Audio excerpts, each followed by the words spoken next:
le Club des Républicains pour le développement se positionne comme une force de proposition et d'action pour tous les décideurs épris des valeurs qui nous sont chères et que charrie notre chère République qu'est le Sénégal. Dans cette période charnière et cruciale pour notre démocratie, où chacune et chacun est conscient que notre devenir dépend seulement et uniquement de notre capacité à agir sur le présent, des cadres sénégalais, citoyens lambda, des femmes et hommes ont décidé d'unir leur volonté, leur force, leur savoir et savoir-faire au service de la communauté.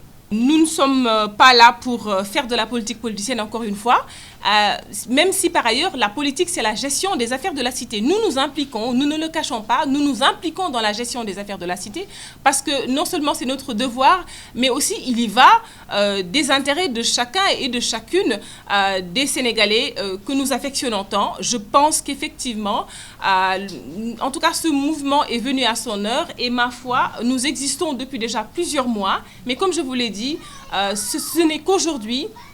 Certains penseront que nous sommes assujettis à un calendrier, il n'en est absolument rien. Nous, notre seul calendrier, en tout cas le seul calendrier qui vaille, eh bien, c'est le calendrier des populations et c'est pour elles justement eh bien, que nous nous battrons pour vous rejoindre.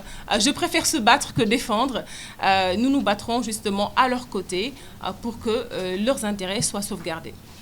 La stratégie que compte adopter le CRED pour aller vers les populations. La première stratégie, c'est une stratégie de réflexion.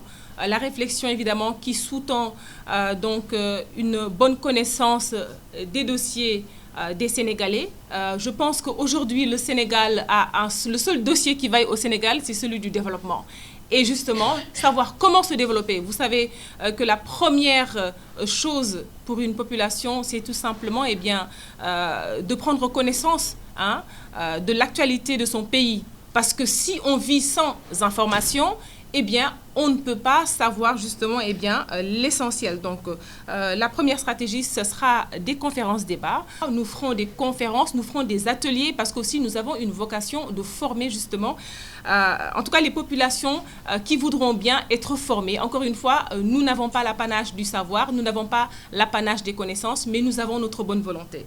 La deuxième stratégie, évidemment, c'est une stratégie d'action de terrain. Nous irons sur le terrain en contact avec les populations, mais pas seulement avec les populations, avec les maires, avec les édiles des villes, des communautés rurales, avec toutes les personnalités qui ont aujourd'hui en charge la destinée des populations.